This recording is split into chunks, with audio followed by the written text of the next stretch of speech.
Yeah, well, today was a big-time opportunity game for us. One of our goals as a team is beating a top 3 team in the conference, and St. Joe's has definitely been that, all year. And, we had the opportunity, and we just let it slip through our fingers.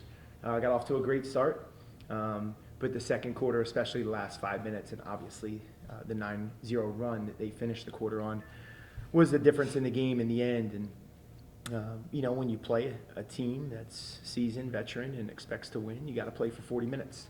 And, obviously we're not quite there yet, but I feel like I know the things we need to improve on, and I need the team to understand and continue to buy into those things. And their hard work has already paid off this year. So I see no reason why we can't, get right back to work on Monday and keep improving and keep moving forward in a great direction. And I was really proud, of Meg. Obviously, I think she was 10 for 11 from the field. I wish, we could have got her the ball a little bit more in a lot of different moments. But she's, been our heart and soul throughout the season. She's a big reason why we are who we are, and just really proud of her effort today. And I was proud of the way we responded down the stretch. Obviously, we were making a couple shots then, and we continued to fight, but unfortunately, it was a little bit too little, too late. But a lot of lessons to learn. It seemed like another player, you talked about the buy-in. Janae Odenabo in the first half had a couple of just effort plays that didn't end up going as rebounds, but ended up winning extra possessions. How have you seen her kind of buy-in or growth in that aspect over the course of this year? Yeah, I think there's been growth from Chineye, and it's been exciting to see. And of course, as a coach, you wanted her to keep going. And even at the end there was a moment she hit Meg on a high-low pass in transition, and she saw it before she caught it, and she was really begging for the ball from Yamani because she saw the play develop and saw what was next. And even though we were mid-game and I think there was a review, I was like, Chineye, that's what we need. Like right there, that example is what we need from you, and we just need more of that from multiple players, and a lot of teams I think that hover around 500, struggle with inconsistency, and we need to, keep working and just keep working to be more consistent as individuals and as a group. Meg, you've put up 20 plus points against 2 Philly schools in back-to-back games. How does that really feel to be able to do that, considering you're transferring into UMass from a Philly school? Want me to answer? Yeah, you can go. I don't think Meg cares about Yeah, the geographical location of the school. Not satisfied for sure, especially not coming up with a win. But kudos to my teammates. They trust me so much with giving me the ball inside, and I just try to, help the team as much as I can. You talked about sort of wanting different execution maybe in some moments today, but was there anything that St. Joe's did differently defensively, kind of out of the halftime break, or to spark that 9-0 run that you noticed? They just got their hands on some balls, and it's not like they ramped up their physicality in that 5-minute stretch. It just started to bother us, and Mackenzie Smith stripped us one time, and I think we had a couple other lost possessions and had back-to-back turnovers, and again, that wasn't good enough at that moment, and we gave them some momentum, and we were never able to kind of recover from that run. The only way we recovered was halftime, to be quite honest with you, and that 9-0 run, I felt like they took the fight to us, a little bit, and that hurt us. So the physicality started to bother us in the second quarter, and then the rebounding. I think we had 0 turnovers first quarter, 7 in the second quarter. A big difference there. Right, and then they had a bunch of O boards in the second quarter, which led to second chance points. So there were some moments the zone did okay, but then if we can't rebound out of it, we can't stay in it. Meg, another great game for you, but also as a leader. One thing I noted was when you were down by 10 and there was a minute and a half left, you were like, okay, let's go team. So I'm just wondering what you're taking forward as a leader and the heart and soul of the team to your team as you go forward and continue in the A-10 season.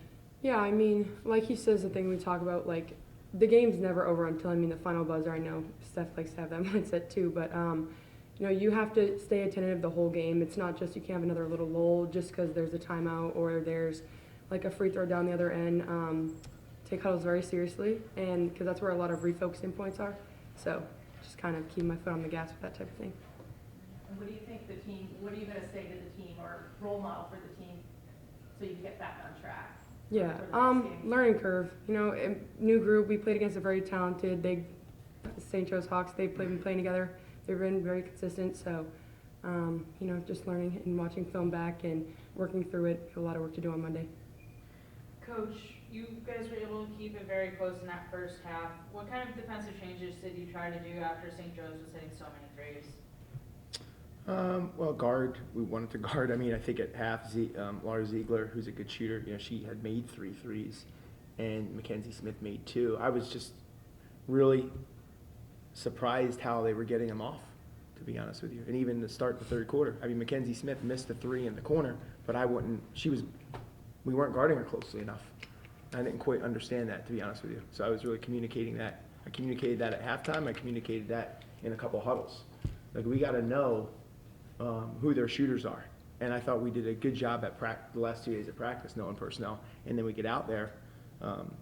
You know, some of those threes that they made and missed, like, were in the vicinity. It wasn't off an extra pass. It wasn't off anything they did offensively. We're just not close enough guarding them.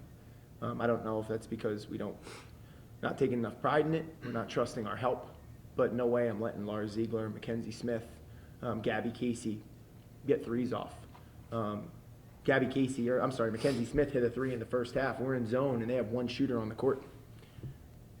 We defend for 28 seconds, and then she gets a wide open 3.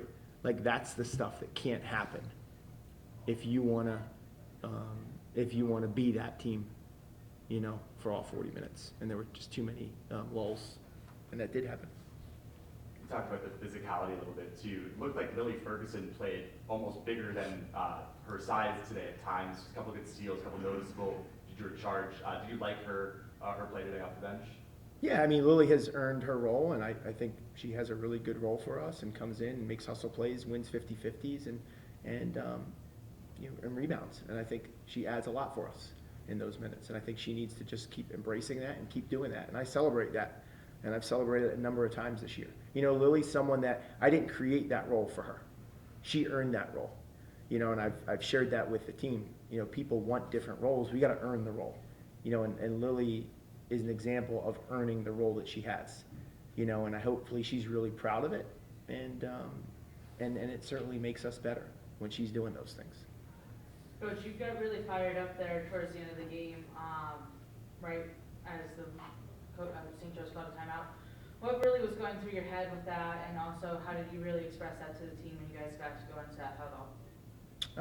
I just thought, not quite certain what play you were talking about. I just, you know. It's when Ziegler traveled in the backcourt we were tracking.